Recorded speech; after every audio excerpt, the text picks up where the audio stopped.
Have you ever wondered why last night's perfectly healthy dinner can leave you feeling unexpectedly bloated, nauseous, or completely drained the next morning?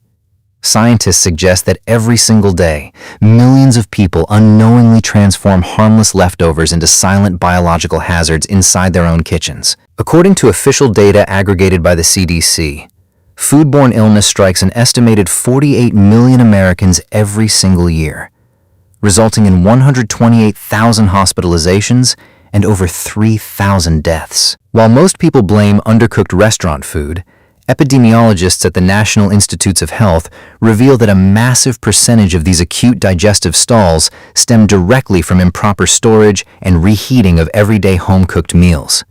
If you think blasting cold food with microwave radiation kills every pathogen and toxin, you are missing a critical biochemical reality. Let's start with the single most common culprit found in American fridges: cooked rice and starchy grains.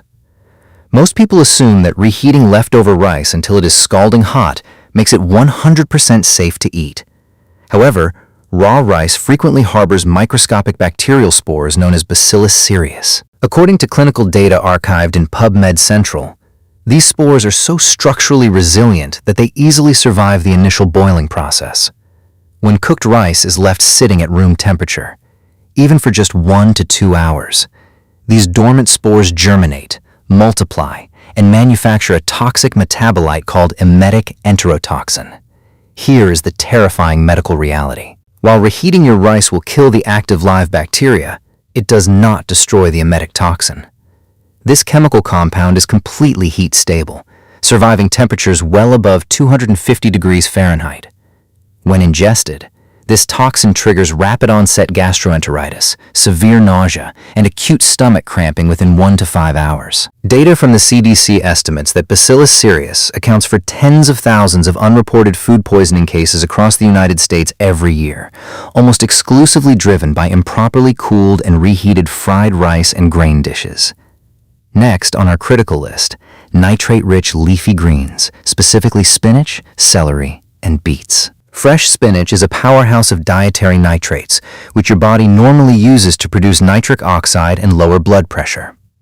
However, according to peer-reviewed research published in the Journal of Agricultural and Food Chemistry and archived by the NLM, repeated heating cycles trigger a dangerous chemical reduction. When cooked spinach is stored improperly and then reheated, especially in a microwave, endogenous enzymes and bacterial activity reduce these beneficial nitrates into nitrites.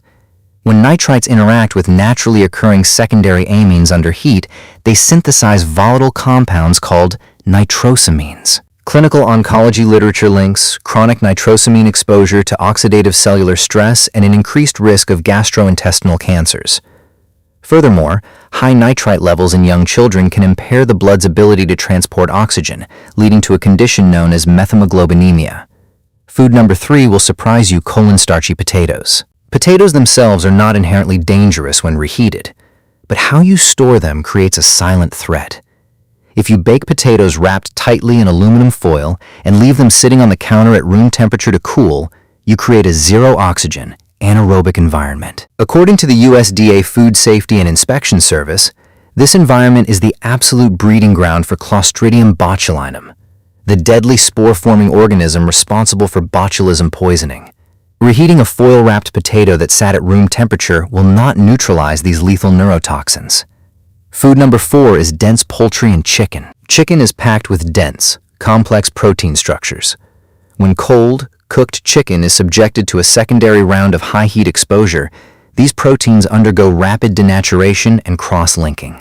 This structural collapse makes the protein highly resistant to your stomach's hydrochloric acid and digestive enzymes like pepsin, triggering severe indigestion, upper abdominal pain, and systemic inflammation. Furthermore, data from the CDC highlights that improperly reheated poultry is a leading vector for Clostridium perfringens, a spore-forming bacterium that causes nearly 1 million cases of foodborne illness in the U.S. annually.